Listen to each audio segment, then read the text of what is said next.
Sir मुझे एक doubt था कि मुझे बहुत लोग फोर्स कर रहे टू प्रिपेयर फॉर आईआईटी और सपने दिखा रहे, but there are many options that I feel can be in a path to a successful person, but IIT ही क्यों?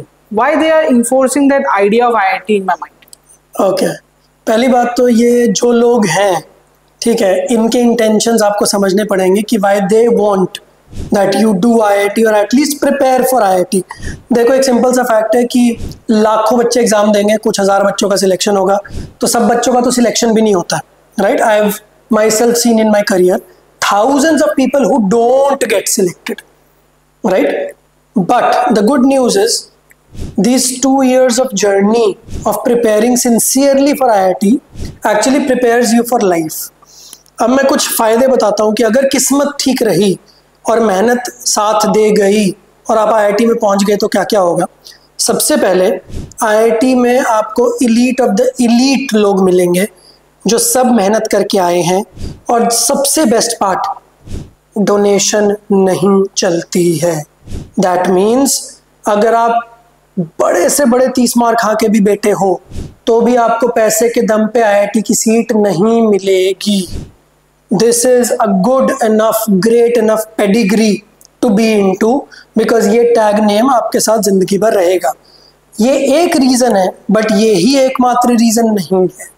टू बी वेरी ऑनेस्ट, बहुत सारे बच्चे सिर्फ इस एक रीज़न की वजह से ट्राई करते हैं, और जब मुश्किलें आनी शुरू होती हैं तो ये रीज़न डाउन चला जाता है और इवेंचुअली उनकी मोटिवेशन ख़त्म हो जाती है। और बहुत सारे रीज़न्स हैं, जैसे कि अगर आपकी कंपनी जिस तरीके की होगी, एक बहुत बड़े राइटर ने बोला है कि you are the average of the 5 people that you spend your time most with, right? तो अब अगर आप किसी नॉर्मल से कॉलेज में गए जिसमें शायद कंपनीज ही प्लेसमेंट के लिए नहीं आ रही हैं, शायद आपके आसपास के फ्रेंड आपको सिर्फ ये बोल रहे हैं कि बस यार इस कंपनी में जॉब मिल जाए, 25-30 हज़ार रुपये पर मंथ की, मेरी लाइफ सेट है, मैं खुश हो जाऊंगा, देखो बाकियों की तो जॉब भी नहीं लग रही, मेरी कम से कम इतने की तो लगी। तो जब आपके आसपास के लोग यही सोच रहे होंगे तो आप बड़ा सोच ही नहीं पाओगे।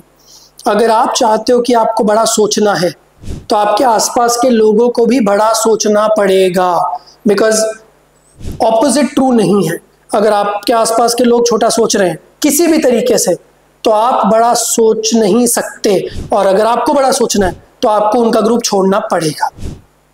तो जस्ट इमेजिन, आईआईटी के अंदर आपको ऐसे ऐसे लोग मिलेंगे जो ज़रूरी नहीं है कि इंजीनियरिंग फील्ड्स में ही जाएं।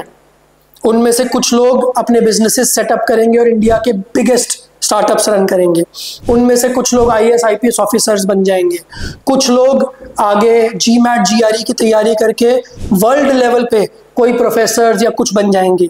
तो जब आपके आसपास के लोग सब बड़ा सोच रहे होंगे तो आप छोटा सोच नहीं पाओगे, और जब आप बड़ा सोचोगे तो कुछ ना कुछ बड़ा तो आपकी लाइफ में हो ही जाएगा। And that is why it's not about IIT, it's about the entry to that club, जिस क्लब में सिर्फ पैसे दे के एंट्री नहीं होती है, जिस क्लब में 2 साल मेहनत करनी पड़ेगी तब आप एंट्री पा सकते हो, और उस क्लब में एंट्री करते ही आपका सर्कल सडनली छोटे से बहुत वाइड हो जाएगा।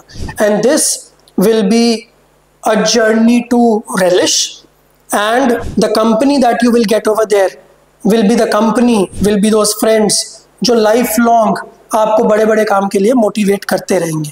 सो that is why you should think of pursuing IIT. And one more thing, IIT करना इस time up to 10th level for 11th and 12th is one of the toughest thing to do. ना commerce में, ना arts में, और कोई भी exam इतना टफ नहीं है जितना आईआईटी करना है। और जब आप एक टफ जर्नी करना शुरू करते हो तो उस टफ जर्नी को करने के चक्कर में आप टफ बन जाते हो। अगर आपका ओपोनेंट बहुत स्ट्रांग है तो भले ही आप एंड में लड़ाई में शायद हार जाओगे, बट उससे लड़ाई करने की प्रैक्टिस करते हुए आप बहुत स्ट्रांग बन जाओगे। And that is why I have seen in my career बहुत सारे बच्चे जिनका आईआईटी में सिलेक्शन नहीं हुआ, बट उनको वो 2 साल की हैबिट पड़ गई मेहनत करने की, और इवेंचुअली उन्होंने लाइफ में बहुत बड़े बड़े काम किए। तो आईआईटी इसलिए नहीं करना है कि सिर्फ एक टैग है। Yes, that is one of the reasons, definitely it should be the reason, but IIT की तैयारी इसलिए करनी है because it is a worthwhile thing to do.